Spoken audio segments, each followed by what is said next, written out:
তরল খাবার এমন একটি খাবার যা আমাদের এই লেবুর ফলকে দ্রুত বাড়িয়ে নেবে, গাছে ধরে রাখবে, লেবুর ফলনকে কয়েক গুণ বাড়িয়ে দেবে। আর এই এপ্রিল মে মাসে যেই খাবারের বিকল্প হতেই পারে না। তো চলুন সেই খাবারটি ছোট্ট করে দেখে নেই। দর্শক, বহু ক্ষেত্রে আমরা কঠিন খাবার দিই, তরল খাবার দিই, আমরা যে কোনো খাবার দিই না কেন সেটা গাছের জন্য পারফেক্ট হতে পারে। বন্ধুরা, তরল খাবারটি তৈরি করার আগে খুব ছোট্ট করে আমরা জেনে নিতে পারি অ্যাকচুয়ালি এই সময় লেবু গাছের কী কী খাদ্যের প্রয়োজন, মানে আমাদের কী কী উপাদান ব্যবহার করতে হবে। দেখুন, প্রথম যে উপাদানটি লাগবে এখন তার নাম হচ্ছে পটাশিয়াম। এটা ফুল আসার আগেও লাগে, ফুল এলেও এবং ফুল আসার পর গুটি বেঁধে যাওয়ার পরও কিন্তু প্রয়োজন পড়ে। তাহলে ফার্স্ট পটাশিয়াম, সেকেন্ড হচ্ছে ফসফরাসযুক্ত খাদ্যের প্রয়োজন, 3 নম্বর হচ্ছে অল্প একটু ম্যাগনেসিয়াম যুক্ত খাদ্য দিতে হবে। তারপর রয়েছে জিঙ্ক, গাছকে সুস্থ সতেজ, ফলের বৃদ্ধি, শাখা প্রশাখার বৃদ্ধি, পাতা এবং ফলের সুস্থতা এইসব নিয়ন্ত্রণ করবে। এবং অল্প একটু বোরন, ফল ফেটে যাওয়া, ফল পচে যাওয়া, এই সমস্ত কারণও কিন্তু আমাদের লেবু গাছের ফলন যাচ্ছে তাই হয়ে যায়। বোরন সেসব নিয়ন্ত্রণ করে। এবং সর্বশেষ হচ্ছে ক্যালসিয়াম। ক্যালসিয়াম ব্যতীত লেবু চাষ অসম্ভব। ক্যালসিয়াম শিকড়কে সুস্থ রাখবে, ফলকে বাড়িয়ে নেবে, গাছকে রোগমুক্ত রাখবে, শাখা প্রশাখার বৃদ্ধি ঘটাবে এবং ফল পচা রোধ করতে পারবে।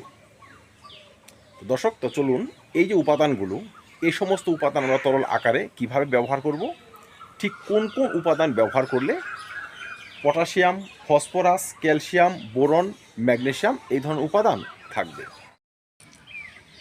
এই সময় আমরা নির্দ্বিধায় কিচেন কম্পোস্ট ব্যবহার করতে পারবো। দেখতেই পাচ্ছেন আমার খাবার কিন্তু তৈরি। তো এখানে আমি কি কি মিশিয়েছি এটাই কিন্তু ফ্যাক্টর। দর্শক, প্রথমে আমি এখানে কলার খোসা মিশিয়েছি। আপনারা 2 লিটার জল নেবেন, সেখানে কলার খোসা নেবেন 10 থেকে 12টি, সর্ষের খোল নিয়ে নেবেন অন্তত পক্ষে 1.5 থেকে 200 গ্রাম, এবং পেঁয়াজের খোসা নিয়ে নেবেন প্রায় 50 গ্রাম। এই 3টি উপাদান কিন্তু মাস্ট আপনাকে নিতে হবে। এবং 1 থেকে 150 গ্রাম পরিমাণ ডিমের খোসা বয়েল করা জল এখানে দিয়ে দেবেন। মানে ডিমের খোসাগুলো 100 গ্রাম নিয়ে নেবেন, হয়তো 500 গ্রাম বা 1 কেজি পরিমাণ জলের মধ্যে ভালো করে বয়েল করবেন, সেই জলটি নিয়ে নেবেন, খোসাগুলো ফেলে দেবেন। ঠিক আছে? এই উপাদান মাস্ট, 4টে মাস্ট উপাদান নিয়ে এখানে কিছু রাসায়নিক উপাদান আমাদের মিশাতে হবে। এখনকার খাদ্যই নিয়ন্ত্রণ করবে আমাদের গাছের ফলের বৃদ্ধিকে, বিকাশকে। খাদ্যের অভাবে ফলগুলো ঝরে যায় কি না সেসবও কিন্তু নিয়ন্ত্রণ করবে। আমার হাতে রয়েছে ন্যানো পটাশিয়াম ফসফেট বা 005234-এর মতো খাবার, যা তরল খাবার হিসেবে কিন্তু খুব জনপ্রিয়। আমরা ব্যবহার করতে পারবো জিঙ্ক সালফেট, জিঙ্ক 21%, 1 লিটার জলে 1 গ্রাম গুলে টবের মাটিতে ঢেলে দিতে পারবো। তারপর আমার কাছে রয়েছে সি উইড থেকে তৈরি অনুখাদ্য। দর্শক, সি উইড থেকে তৈরি অনুখাদ্য খুবই উপযোগী একটি খাবার। আমরা যে কিচেন কম্পোস্ট ব্যবহার করব তার সঙ্গে কিন্তু এই উপাদানটিও মিশাতে পারবো। বলতে গেলে মিশাতে হবে। দর্শক, যে সমস্ত অর্গানিক উপাদানগুলো আমরা ব্যবহার করেছি সেগুলো আমরা মোটামুটি 7 থেকে 10 দিন পচিয়ে নিতে পারি। যেমন সর্ষের খোল, পেঁয়াজের খোসা, রসুনের খোসা এবং মোটামুটি 300-400 বা 500 গ্রাম পরিমাণে সবজির খোসা এর সঙ্গে 7 দিন 10 দিন পচিয়ে নেব। উপাদানগুলো ভালো করে পচে যাবে, তারপর সেখানে রাসায়নিক খাবার মিশাতে পারি। এবার ধরুন আপনি যদি 2 লিটার জলে পচান খাবারগুলো, সবজির খোসাগুলো, তাহলে সেখানে আপনি আরও 7 লিটার বা 10 লিটার সাধারণ জল মিশাবেন। মিশিয়ে সেখানে 15 থেকে 20 গ্রাম পরিমাণে, 2 লিটার জল 10 লিটার মিশালেন, 12 লিটার হয়ে গেল, 20 গ্রাম আপনি এই 005234 মিশিয়ে দিলেন। ঠিক আছে, মিশিয়ে দিলেন। আর জৈব দানা অনুখাদ্য সিউড থেকে তৈরি করা সেটিও আপনি মোটামুটি 15 গ্রাম 20 গ্রাম মিশিয়ে দিলেন। ভালো করে ঘেটে উপাদানগুলো একদম পাতলা হয়ে যাবে। প্রতিটি বড় টবে, যে টবগুলো আমার রয়েছে মোটামুটি 20 ইঞ্চি, এরকম একটি টবে আপনি 1 থেকে 1.5 লিটার এবং ছোটো টবে 700 থেকে 800 গ্রাম পরিমাণ ব্যবহার করতে পারবেন। আপনি আজকে ব্যবহার করুন, 15 দিন পর আবার করুন, 15 দিন পর আবার করুন। দেখবেন খাদ্যের অভাবে যে লেবুর গুটিগুলো হলুদ হয়ে ঝরে যাওয়া বা সঠিকভাবে বড় না হওয়া, সেসব কিন্তু আসবে না। এই খাবারে আমাদের গুটিগুলো দ্রুত বাড়বে এবং যখন এই লেবুগুলো পরিপক্ক হবে সুমিষ্ট এবং সুস্বাদু হবে। আমার বাগানে বেশ কিছু লেবু গাছ রয়েছে। এটি হচ্ছে নাগপুর অরেঞ্জের চারা, বেশ কিছু গুটি এখনও লেগে আছে। তো দর্শক, এই সমস্ত গাছে কিন্তু আমি এই খাবার ব্যবহার করি। এদিকে রয়েছে বাড়িওয়ান মালটা, দেখতেই পাচ্ছেন, কাগজি লেবু রয়েছে, গন্ধরাজ লেবু রয়েছে, এখানে রয়েছে অল টাইম মালটা। এখানে আরেকটি গাছ রয়েছে, এটি হচ্ছে নাগপুর অরেঞ্জ। যেহেতু নাগপুর অরেঞ্জ আপনার অল টাইম, সেহেতু এই গাছে কিন্তু ফুল এবং ফল একসাথে রয়েছে। দর্শক, এই ধরনের প্রতিটা গাছে কিন্তু এই খাবার ব্যবহার করা যাবে এবং আমি ব্যবহার করি। অনেকেই আমরা কিচেন কম্পোস্ট বা সবজির খোসা ভিজানো জল বা অনেকে একদম প্লেন সর্ষের খোল পচা জল কিন্তু ব্যবহার করি।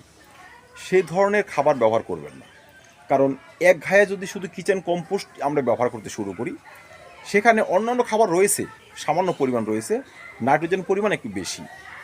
এতে কি হতে পারে, আপনার কিছু ফল ঝরেও যেতে পারে।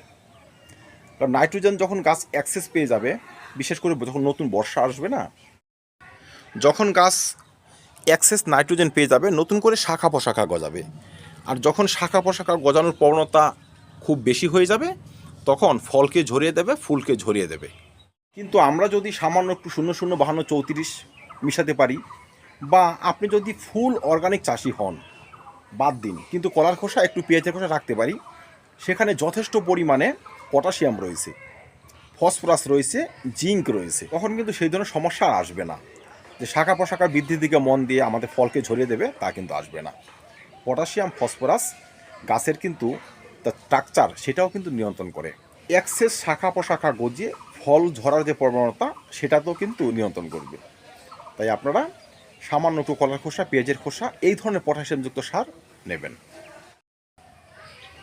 এবার এই খাবার ব্যবহারের 2 থেকে 3 দিন পর আমরা কিন্তু জিঙ্ক জাতীয় খাবার ব্যবহার করতে পারবো। আগেও বলেছি, 1 লিটার জলে মাত্র 1 গ্রাম জিঙ্ক গুলে আপনি দিয়ে দিন। জিঙ্ক 1 মাসে একবার, এইভাবে 2 বার ব্যবহার করলেই হবে। কিন্তু জিঙ্ক ব্যবহারের 2-1 দিন পরপরই কিন্তু আমাদের আবার বোরন জাতীয় খাবার এখানে ব্যবহার করতে হবে। আমরা যে অর্গানিক খাবারগুলো প্রস্তুত করেছি, বিশেষ করে কলার খোসা, এই সমস্ত উপাদানে কিন্তু সামান্য জিঙ্ক বোরন থাকে, অল্প ম্যাগনেসিয়ামও। দর্শক, যদি আপনাদের গাছের পাতা গাঢ় সবুজ বর্ণের হয়ে থাকে, সেক্ষেত্রে এক্সট্রা ম্যাগনেসিয়ামযুক্ত খাদ্য বা এপসম সল্ট দেওয়ার প্রয়োজন নেই। যদি দেখেন যে গাছের পাতাগুলো একটু হালকা হলুদ ভাব, শিরা উপশিরা দেখা যাচ্ছে, ম্যাগনেসিয়ামের ঘাটতি প্রবল, সেক্ষেত্রে আপনারা 20 ইঞ্চি টবের মধ্যে 1 চামচ ম্যাগনেসিয়াম সালফেট বা এপসম সল্ট 20 থেকে 25 দিনের ব্যবধানে 2 বার দিয়ে দেবেন। তবে আর সে সমস্যা আসবে না। বা 1 লিটার জলে 3 গ্রাম পরিমাণ ম্যাগনেসিয়াম সালফেট গুলে 20 দিনের ব্যবধানে 2 বার দিয়ে দেবেন। এতেও কিন্তু সেই সমস্যা আসবে না। আর সঠিক মাত্রায় কলার খোসা এবং সবজির খোসা পচা জল ব্যবহার করতে পারলে ম্যাগনেসিয়ামের ঘাটতি আপনা থেকে পূর্ণ হয়ে যাবে। আমরা যেই তরল খাবারটি তৈরি করব, তার সাথে সামান্য একটু বোরন মিশিয়ে ব্যবহার করা যায় বা এক্সট্রাভাবে ব্যবহার করা যায়, কিন্তু জিঙ্ক আমরা এক্সট্রাই ব্যবহার করব। তো দর্শক, ধরুন আমি এই সবজির খোসা টোসা পচালাম, তো এর সঙ্গে হলো অল্প একটু বোরনও দিয়ে দিলাম। তাহলে বোরন 005234 এই দুটো রাসায়নিক উপাদান সঙ্গে থাকবে, আর কলার খোসা, পেঁয়াজের খোসা, সবজির খোসা এবং দানা অনুখাদ্য, মোটামুটি এগুলো রাসায়নিক বাদ দিয়ে অর্গানিক উপাদান থাকবে। এগুলো একসঙ্গে মিশিয়ে বোরন দিয়ে উপাদানটি তৈরি করে নেব, তারপর আমরা গাছে ব্যবহার করে দেব। সেক্ষেত্রেও আপনি 12 লিটার জলের মধ্যে অন্ততপক্ষে 10 গ্রাম, 8 গ্রাম 10 গ্রাম বোরন কিন্তু দিয়ে দেবেন। যেহেতু আমরা তরল খাবারটি বারে বারে ব্যবহার করব, বারে বারে কিন্তু আমরা জিঙ্ক ব্যবহার করব না, বারে বারে বোরনটাও ব্যবহার করব না। জিঙ্ক 1 মাসের ব্যবধানে 2 বার ব্যবহার করে দিব, আর বোরনটি 2 বার 3 বার ব্যবহার করে দিব, তারপর থেকে বোরন আর প্রয়োজন নেই। কিন্তু কলার খোসা, সবজির খোসা, পেঁয়াজের খোসা, সর্ষের খোল, এই উপাদানগুলো কিন্তু কন্টিনিউ চলবে। মোটামুটি এখন থেকে 15 দিনে একবার, তারপর হয়তো আপনি যখন ফলগুলো আরও বড় হয়ে যাবে, মাসে একবার ব্যবহার করে যাবেন। এর মাঝখানে একটু কঠিন খাবার দিতে পারবেন। তো মোটামুটি এই অ্যাভারেজে খাবার যদি আমরা ব্যবহার করে যাই, আমাদের প্রতিটি লেবু গাছ থেকে আমরা ভালো করে ফলন পাবো। আর অনেকে বলেন না, লেবু গাছ শুকিয়ে যাচ্ছে, পাতা হলুদ হয়ে যাচ্ছে, ডগা শুকিয়ে যাচ্ছে, এইসব বেশিরভাগই শিকড় সংক্রমণের জন্য হয়। আর এই ধরনের তরল খাবার ব্যবহার করলে শিকড়ে সংক্রমণও আসবে না, আমাদের গাছ থাকবে সুস্থ, গাছ থাকবে সতেজ। ধন্যবাদ দর্শক, লেবু চাষ নিয়ে আরও ভিডিও চ্যানেল রয়েছে, সেসব দেখে নেবেন, তার রাস্তা একদম ইজি হয়ে যাবে।